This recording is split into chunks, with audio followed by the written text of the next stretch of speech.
Hey, good Wednesday morning to you. I'm Pastor Harold Tays up with the sun. This is the 26th of February, and it's this Wednesday morning.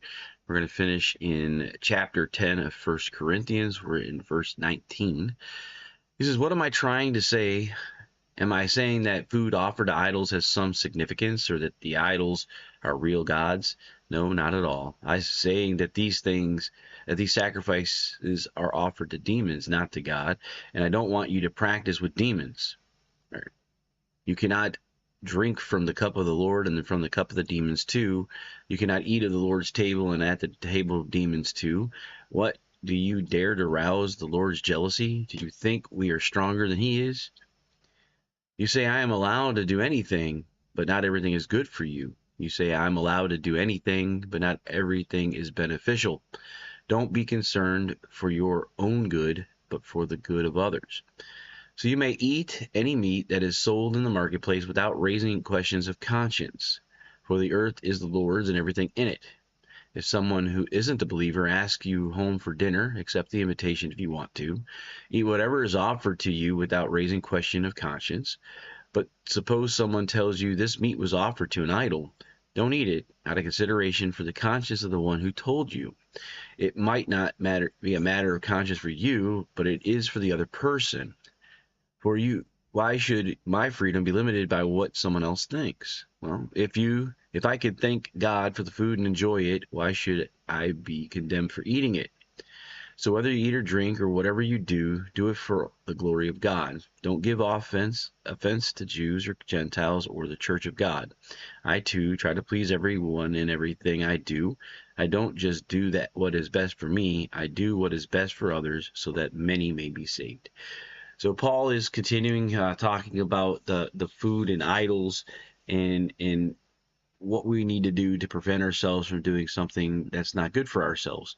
And he talks about, to kind of caveating what Jesus said about serving two masters. You can't serve two people. So you can't serve God and you can't serve demons together. You have to choose one or the other. That's what he's saying here is if you partake in food from the demon's table and the table from God, you're being pulled in two different directions. It's not going to work. He also goes into further to kind of deal with the people who say, well, if all sin is forgiven, then I can do anything. And he says, well, not everything's good for you. Not everything is beneficial. I think I brought this up on Sunday, saying that God as the Father in heaven, like our earthly fathers, they try to prevent us from doing things that just weren't good for us. The outcome is not going to help us to succeed or be more like Christ or to be sanctified or to be on the path that God has in store for us. So we can't do anything. We have freedom to do anything, but we should not do anything we want to do, because if it goes contrary to God's law, it's not beneficial for us. And then he's also into about eating at a person's house. So if you go to someone's house and they provide you a meal and they say that it just like if they bless the food to a demon, you shouldn't partake in it, not because the food is in essence unclean at that point, but the person who presenting it to you is now seeing that you're participating in that praise to a demon, and you shouldn't do that. And that's what he was saying here about it's the conscience of the other person. The other person believes that food is now a sacrifice to a demon, and if you partake, then you are also sacrificing to that demon in their mind. So we should not do that. He says we need to thank God for our food and enjoy it, but if it's been sacrificed or been prayed over to a idol or a deity or whatever the heck that's not God, then we should not partake in it. So whether you eat or drink or whatever you do, do it all for the glory of God. And that's something we always need to think about is, why do we do what we do? Is it try not to offend people? That would kind of fall under what Jesus said, the two commands, the greatest commands are to love God and love people. And Paul ends here saying that he tries to please everyone in everything he does, and he doesn't do his best for me. He does what's best for others so that they may be saved.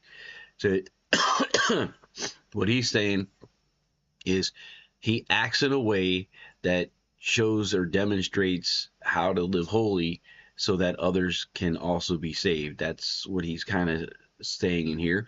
He's trying to provide the example. But Paul himself even says that there's things that he knows he should do and he doesn't, and things that he does not do that he knows he should, because the sin of our flesh.